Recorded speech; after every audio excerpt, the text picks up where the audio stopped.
Indonesia merupakan salah satu negara demokrasi terbesar di dunia. Dengan jumlah penduduk lebih dari 215 juta jiwa, Indonesia berhasil mempraktekkan sistem politik demokrasi modern. Demokrasi telah menjadi katup aspirasi bagi ratusan juta warga negara yang berbeda-beda untuk hidup berdampingan secara damai.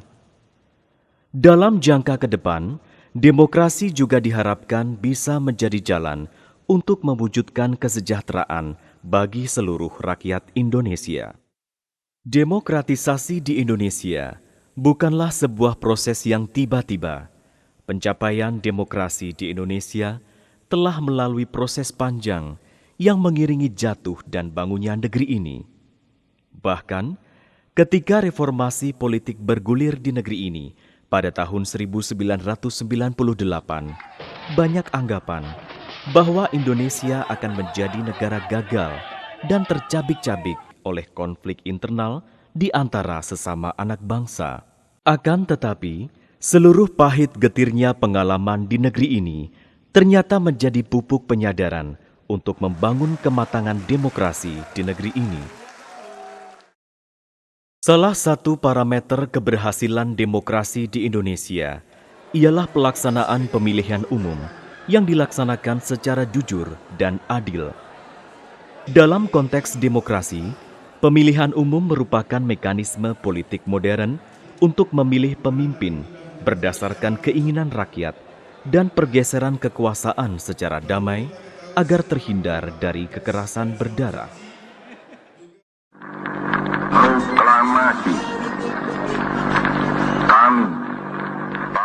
Dalam perjalanan sejarahnya, bangsa Indonesia telah menyelenggarakan beberapa kali pemilihan umum. Pemerintahan Presiden Soekarno hanya sempat menyelenggarakan satu kali pemilihan umum, yaitu pada tahun 1955.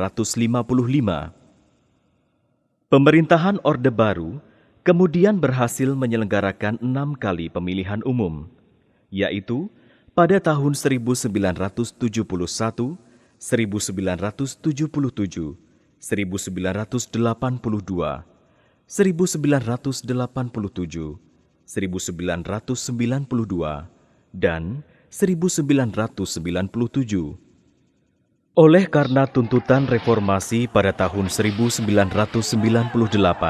pemilihan umum berikutnya dipercepat pada tahun 1999 dan selanjutnya mulai dilaksanakan secara reguler, yaitu pada tahun 2004 dan 2009.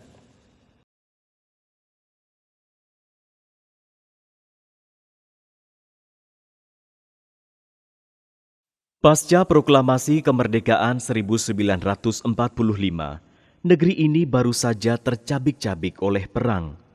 Stabilitas keamanan belum memungkinkan pemerintah yang baru seumur jagung untuk menyelenggarakan pemilihan umum sebagaimana amanat konstitusi.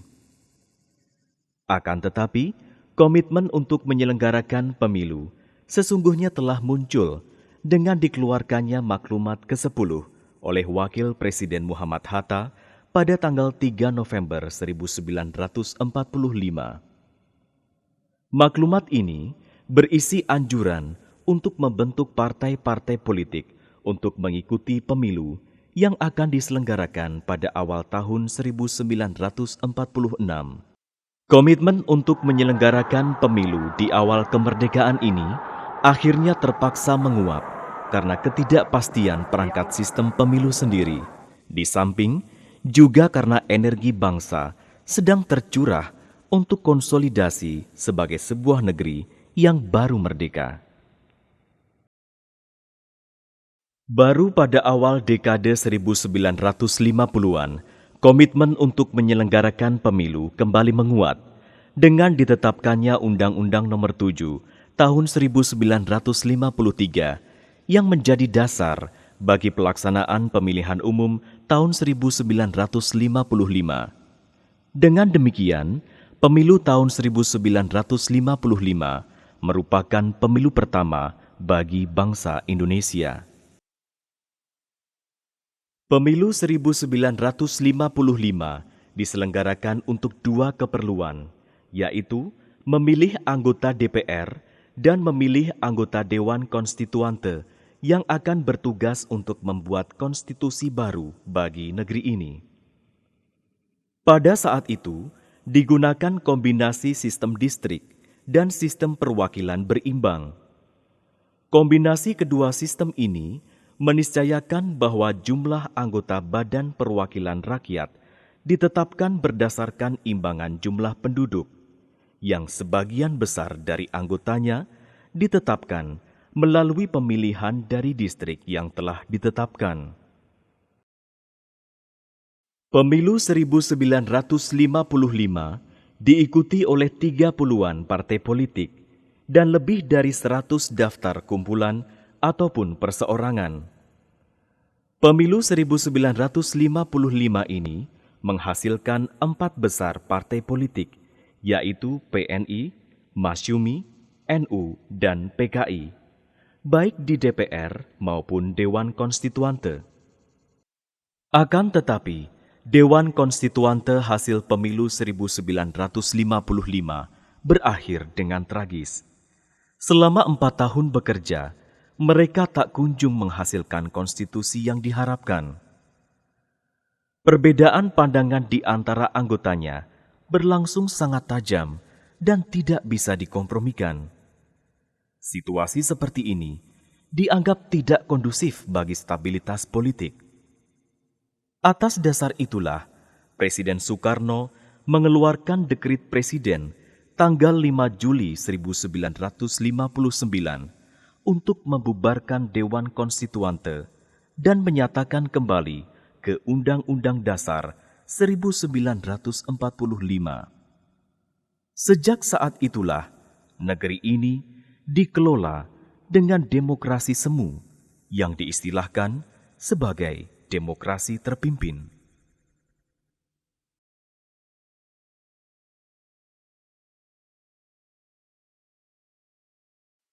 Di era demokrasi terpimpin, pemilu tak pernah lagi diselenggarakan. Bahkan, wacana tentang presiden seumur hidup mulai didengungkan. Otoritarianisme semakin mewujud ketika Presiden Soekarno membubarkan DPR hasil pemilu 1955 dan membentuk DPR gotong royong yang semua anggotanya diangkat oleh Presiden. Akhirnya, rezim ini pun berakhir dengan tragis. Presiden Soekarno diberhentikan oleh MPRS melalui sidang istimewa pada bulan Maret 1967 setelah meluasnya krisis politik, ekonomi, dan sosial pasca meletusnya G30S PKI.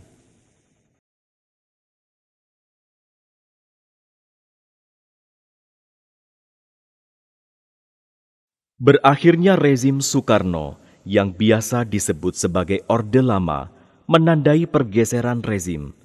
Setelah krisis politik yang merenggut ratusan ribu jiwa dan menumbangkan kekuasaan Presiden Soekarno, transisi kekuasaan kemudian dimandatkan MPRS kepada Jenderal Soeharto.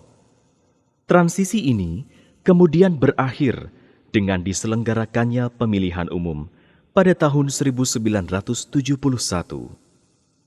Pemilu 1971 bisa dianggap sebagai penanda sejarah munculnya sebuah rezim yang kelak dinamakan rezim Orde Baru. Dasar pelaksanaan pemilu 1971 ini ialah Undang-Undang Nomor 15 Tahun 1969 dan diikuti oleh 10 partai politik dengan golongan karya sebagai pemenang. Sistem yang digunakan dalam pemilu 1971 ialah sistem perwakilan berimbang dengan menganut sistem stelsel daftar mengikat. Artinya, besarnya kekuatan perwakilan organisasi dalam DPR dan DPRD berimbang dengan besarnya dukungan pemilih, karena pemilih memberikan suaranya kepada organisasi peserta pemilu. Atas dasar sistem perwakilan berimbang, semua kursi terbagi habis di setiap daerah pemilihan. Cara ini ternyata cukup mampu menjadi mekanisme tidak langsung untuk mengurangi jumlah partai yang meraih kursi dibandingkan penggunaan sistem kombinasi. Akan tetapi, kelemahan dari model ini ialah menyebabkan banyak suara partai yang terbuang percuma.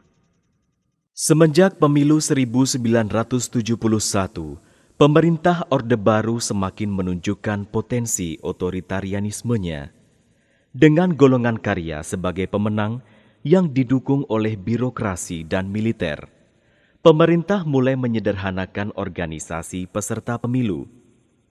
Melalui Undang-Undang Nomor 3 Tahun 1975, pemerintah menyederhanakan peserta pemilu. Semua partai-partai Islam dilebur. Demikian juga halnya partai nasionalis dan non-Muslim. Hasilnya, mulai pemilu 1977, kontestan pemilu hanya diikuti oleh 3 partai, yaitu PPP, Golkar, dan PDI. Pemungutan suara pada pemilu 1977 dilaksanakan pada tanggal 2 Mei 1977. Sistem yang digunakan pada saat itu ialah sistem proporsional dengan stelsel daftar. Dari sekitar 70 juta pemilih, suara yang sah mencapai 90,93%. Dari suara yang sah itu, Golkar kembali meraih kemenangan dengan meraih 62,11%. Namun, perolehan kursinya menurun menjadi 232 kursi atau kehilangan 4 kursi dibandingkan pemilu 1971. Pada pemilu 1977, suara PPP naik di berbagai daerah. Bahkan di Jakarta dan Aceh, PPP mengalahkan Golkar. Secara nasional, PPP berhasil meraih 99 kursi atau naik 2,17%. Peningkatan suara ini tak lepas dari dukungan para tokoh masyumi di berbagai daerah terhadap partai Islam ini. PPP berhasil menaikkan 17 kursi dari Sumatera, Jakarta, Jawa Barat, dan Kalimantan. Tetapi kehilangan 12 kursi di Jawa Tengah, Yogyakarta, Jawa Timur, dan Sulawesi Selatan. Secara nasional, tambahan kursi bagi PPP hanya 5 kursi. Sementara itu, perolehan suara PDI pada pemilu 1977 juga merosot, yakni hanya memperoleh 29 kursi. 5 tahun berikutnya, pemilu 1982 dilaksanakan. Pemungutan suara dilangsungkan secara serentak pada tanggal 4 Mei 1982. Pemilu ini merupakan pemilu keempat di negeri ini yang menandakan semakin kuatnya rezim Orde Baru. Pada pemilu ini, Golkar kembali meraih kemenangan. Perolehan suara Golkar secara nasional meningkat, tetapi gagal merebut kemenangan di Aceh. Hanya Jakarta dan Kalimantan Selatan yang berhasil diambil Golkar dari PPP. Secara nasional, Golkar berhasil merebut tambahan 10 kursi. Dan itu berarti kehilangan masing-masing 5 kursi bagi PPP dan PDI. Pada saat itu, Golkar berhasil mendapatkan 242 kursi di DPR. Pada tahun 1987, pemilu kelima di Republik ini diselenggarakan. Pemungutan suara juga dilakukan secara serentak di seantero negeri pada tanggal 23 April 1987. Dari sekitar 93 juta pemilih, suara yang sah mencapai 91,32%. Pemilu 1987 ini menandai semakin kuatnya rezim Orde Baru merasuki ranah ideologis semua partai politik. Hasil pemilu kali ini ditandai dengan kemerosotan terbesar PPP, yakni hilangnya 33 kursi dibandingkan pemilu pada 1982, sehingga hanya mendapatkan 61 kursi. Penyebab merosotnya PPP antara lain karena partai ini dipaksa oleh pemerintah untuk mengganti lambang partai dari Ka'bah menjadi bintang agar sesuai dengan lambang sila-sila yang ada dalam Pancasila. Partai ini tidak boleh lagi menggunakan asas Islam, melainkan harus berasaskan Pancasila. Hal ini menyebabkan terjadinya penggembosan oleh tokoh-tokoh partai dari unsur NU, terutama di Jawa Timur dan Jawa Tengah. Sementara itu, Golkar memperoleh tambahan 57 kursi, sehingga menjadi 299 kursi. Sedangkan PDI berhasil menambah perolehan kursi secara signifikan dari 24 kursi pada pemilu 1982 menjadi 40 kursi pada pemilu 1987 ini. Pada tahun itu, PDI dianggap mulai dekat dengan kekuasaan, sebagaimana diindikasikan dengan pembentukan DPP PDI hasil Kongres 1986 oleh Menteri Dalam Negeri Soepardjo Roestam. Memasuki dekade 1990-an, tren politik mulai sedikit berubah, walaupun tidak signifikan. Pemilu 1992 mungkin bisa dijadikan sebagai penanda mulainya pergeseran tren politik tersebut, terutama ketidakpuasan anak-anak muda terhadap fenomena politik yang ada pada saat itu. Hal ini terlihat dari hasil perolehan suara partai-partai politik yang bergeser secara signifikan.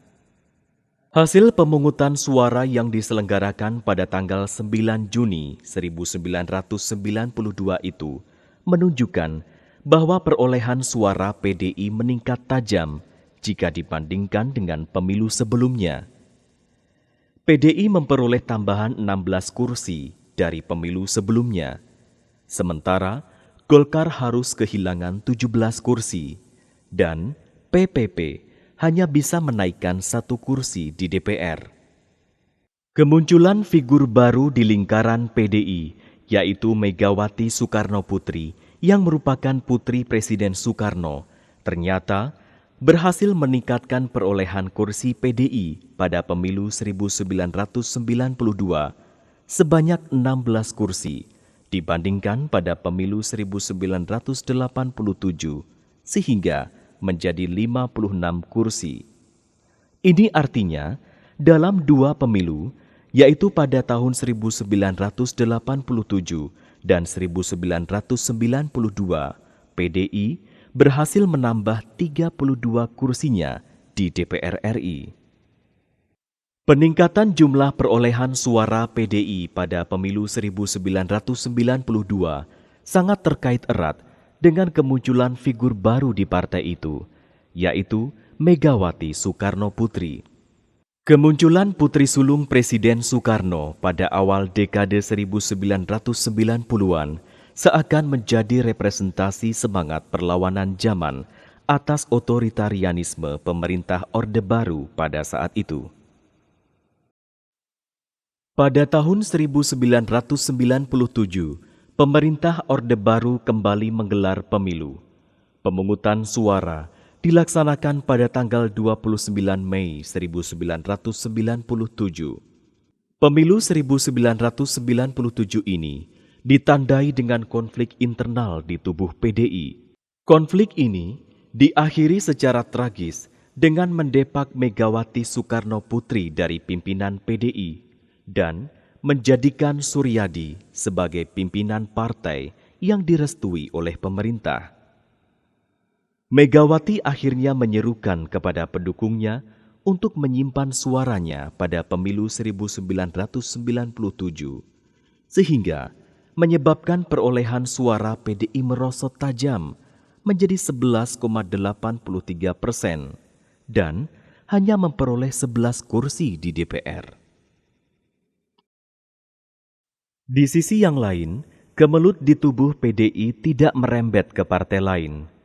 Golkar bahkan berhasil kembali meningkatkan perolehan suaranya mencapai 74,51%, sehingga mendapatkan 325 kursi di DPR. Sementara PPP berhasil meraih 89 kursi.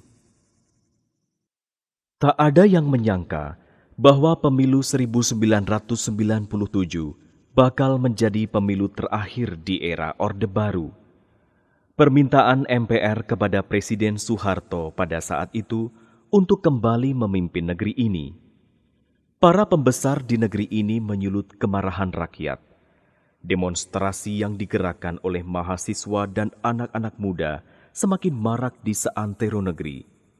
Oleh karenanya, tepat tanggal 20 Mei 1998, demonstrasi besar-besaran di seluruh negeri digerakkan oleh hampir semua elemen anak bangsa. Ekonomi dan pemerintahan menjadi lumpuh. Menghadapi situasi demikian, Presiden Soeharto akhirnya memutuskan untuk mengundurkan diri dari kursi kepresidenan di negeri ini. Saya memutuskan untuk menyatakan berhenti dari jabatan saya sebagai Presiden Republik Indonesia. Mundurnya Presiden Soeharto akhirnya menjadi penanda transisi menuju demokrasi di negeri ini.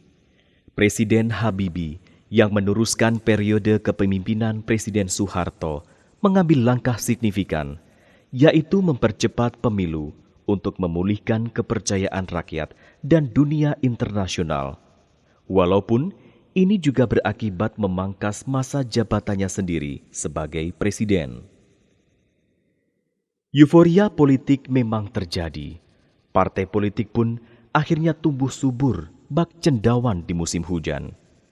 Hanya 13 bulan setelah menjabat presiden, Presiden Habibie berhasil menyelenggarakan pemilu 1999 secara kredibel pada tanggal 7 Juni 1999.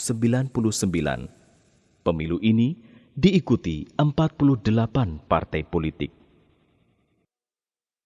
Sebagai pemilu transisi, pemilu 1999 sangat menentukan keberhasilan demokrasi di Indonesia di masa depan. Ternyata, pemilu 1999 bisa terlaksana dengan damai tanpa ada kekacauan yang berarti. Hanya di beberapa kabupaten di Sumatera Utara yang pelaksanaan pemungutan suaranya terpaksa diundur selama 1 pekan. Itu pun karena adanya keterlambatan atas datangnya perlengkapan pemungutan suara. Cara pembagian kursi hasil pemilihan kali ini tetap memakai sistem proporsional dengan mengikuti varian Roget. Dalam sistem ini, sebuah partai memperoleh kursi seimbang dengan suara yang diperolehnya di daerah pemilihan, termasuk perolehan kursi berdasarkan the largest remainder.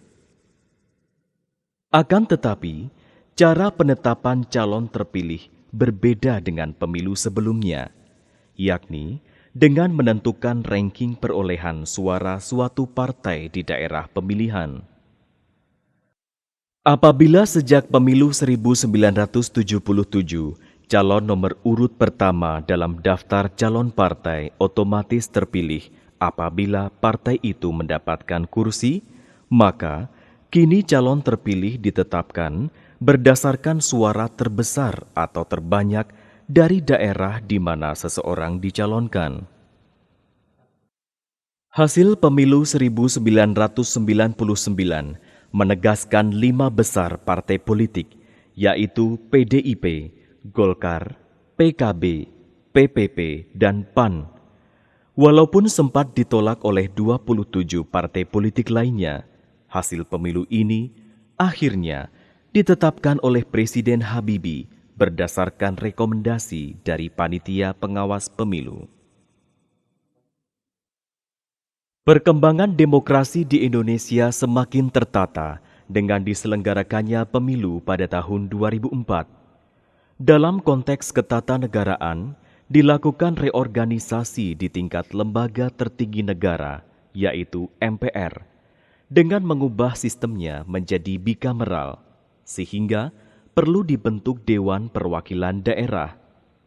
Sebagai implikasinya, pemilu legislatif pada tahun 2004 tidak hanya memilih anggota DPR dan DPRD, melainkan juga anggota DPD. Selain itu, perubahan signifikan juga terjadi pada lembaga kepresidenan. Jika sebelumnya presiden atau wakil dipilih oleh MPR, maka mulai pemilu 2004, presiden atau wakil presiden dipilih secara langsung oleh rakyat. Hal ini merupakan amanat konstitusi Undang-Undang Dasar 1945 yang sudah diamandemen untuk menguatkan sistem presidensial di negeri ini. Oleh karenanya, tahun 2004 menjadi riuh oleh pelaksanaan pemilu. Setidaknya ada 3 kali pemilu pada tahun 2004, yaitu pemilu legislatif yang diselenggarakan pada tanggal 5 April 2004, pemilu presiden putaran pertama yang diselenggarakan pada 5 Juli 2004, dan pemilu presiden putaran kedua yang diselenggarakan pada tanggal 5 hingga 20 September 2004. Pemilu legislatif tahun 2004 diikuti oleh 24 partai politik dengan Partai Golkar sebagai peraih suara terbanyak. Sementara pemilu presiden putaran pertama diikuti oleh 5 pasangan calon presiden yang akhirnya mengerucut menjadi 2 pasangan untuk bertarung pada putaran kedua. Hasil pemilihan presiden putaran kedua ini akhirnya mengukuhkan pasangan Susilo Bambang Yudhoyono dan Yusuf Kala sebagai Presiden dan Wakil Presiden Republik Indonesia. Ditetapkannya Undang-Undang Nomor 32 Tahun 2004 menandai babak baru dalam penyempurnaan sistem demokrasi di Indonesia dengan masuknya pemilihan kepala daerah ke dalam rezim pemilu. Sebelum undang-undang ini disahkan, kepala daerah, baik gubernur, bupati maupun wali kota, dipilih oleh DPRD masing-masing tingkatan. Dengan disahkannya undang-undang ini, maka kepala daerah dipilih langsung oleh rakyat di wilayah masing-masing, dengan difasilitasi oleh KPU di masing-masing wilayah. Pemilu kada pertama kali diselenggarakan pada bulan Juni 2005. Sejak saat itu, pemilu kada dilaksanakan di berbagai daerah secara beruntun sebagai bagian dari rezim pemilu. Perkembangan demokrasi di Indonesia semakin mantap dengan pelaksanaan pemilu tahun 2009. Pemilu legislatif dilaksanakan pada tanggal 9 April 2009 dengan menggunakan sistem proporsional terbuka. Pemilu legislatif 2009 ini ditandai sebagai pemilu pertama di Indonesia yang melakukan penetapan calon terpilih berdasarkan perolehan suara terbanyak, bukan berdasarkan nomor urut. Artinya, rakyat memilih calon anggota DPR, bukan partai politik. Dengan demikian, pilihan rakyat tidak lagi dipasung oleh kepentingan partai politik. Dari 38 partai politik nasional dan 6 partai politik lokal di Aceh yang mengikuti pemilu 2009, Partai Demokrat keluar sebagai pemenang. Kemenangan partai ini sangat signifikan dan menggeser posisi partai-partai lama. Sementara itu, Pemilu Presiden dan Wakil Presiden dilaksanakan pada tanggal 8 Juli 2009. Dari 3 pasangan yang mencalonkan diri sebagai Presiden dan Wakil Presiden pada pemilu 2009 ini, pasangan Susilo Bambang Yudhoyono dan Budiono akhirnya terpilih menjadi Presiden dan Wakil Presiden Republik Indonesia periode 2009-2014. Keberhasilan bangsa Indonesia dalam menyelenggarakan pemilu secara kredibel dan damai telah menuai pujian dunia internasional, sehingga mengantarkan negeri ini menjadi negara demokrasi terbesar ketiga di dunia setelah Amerika Serikat dan India. Akan tetapi, keberhasilan ini bukanlah tanpa kritik. Demokrasi di Indonesia diindikasikan berbiaya sangat mahal dan cenderung menjadi demokrasi transaksional. Para calon seakan berlomba untuk membeli suara rakyat untuk mendapatkan simpati atas pilihan rakyat. Hal ini sekaligus mengubur potensi calon-calon yang kredibel untuk mencalonkan diri sebagai wakil rakyat maupun pemimpin. Dalam jangka panjang, fenomena ini bisa membunuh demokrasi itu sendiri. Oleh karenanya, kita perlu sadar untuk kembali pada norma dan nilai demokrasi yang paling esensial.